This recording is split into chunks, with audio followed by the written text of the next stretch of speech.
పెంచి పెద్ద చేసిన నా కన్యాపుత్రికలను నా కన్యామణులను ధర్మ అర్థ కామ మోక్షాలకై నీకు అర్పిస్తున్నాను, నీకు దానమిస్తున్నాను.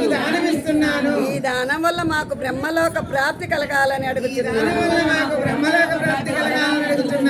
ఆనాడు ఆకాశరాజు ధరణీదేవి కడిగి ధరించిన పాదాలు, బ్రహ్మదేవుడి కడిగి ధరించిన పాదాలు, ఏ పాదమైతే తగిలి రాయి కూడా స్త్రీ రూపంగా మారిందో అలాంటి శక్తివంతమైన పాదాలను ఈ పుణ్య దంపతులు స్వామివారి పాదాలు కడిగి పునీతులైనారండి.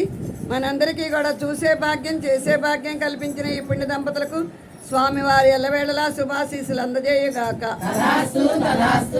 చాలు పోతాయట. జీలకర్ర బెల్లము శుభసూచకరమట.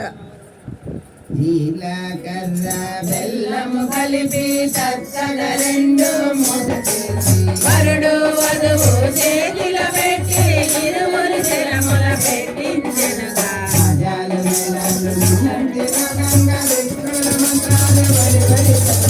స్వామి చెయ్యి తిరముల సదర్భ పద్మావతి వడలే పొలగించెనుగా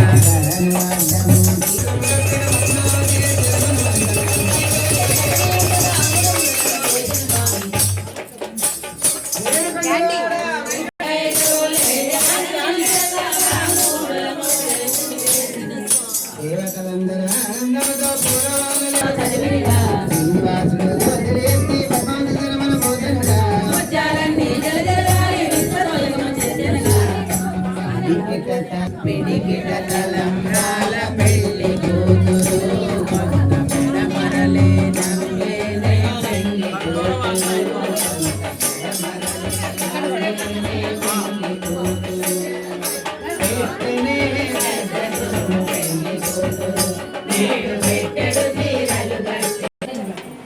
కొద్ది కింద కనబడ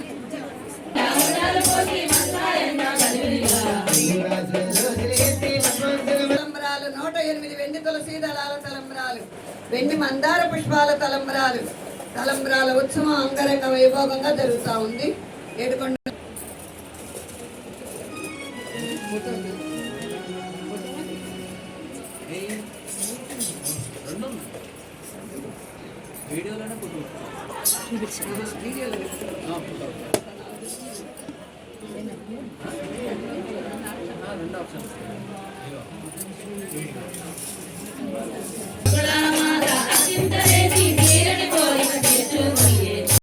పుష్పాలే పోసుకుంటారు. ఎప్పుడైనా గుళ్ళు వెళితే బాబు అదేమిటో పోసుకుంటమే కానీ దాంట్లో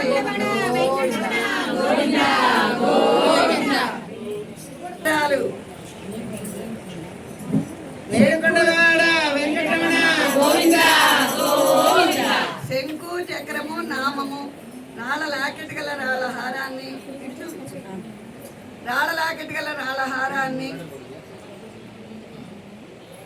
పగడాల హారాలు, ముత్యాల దండలు, నల్లపూసలు, పగడాల హారాలు. స్వామివారికి ఆభరణాలన్నిటికీ కూడా ఎంతో మంది ధన రూపేణ వస్తు రూపేణ సహకరించి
విరోధ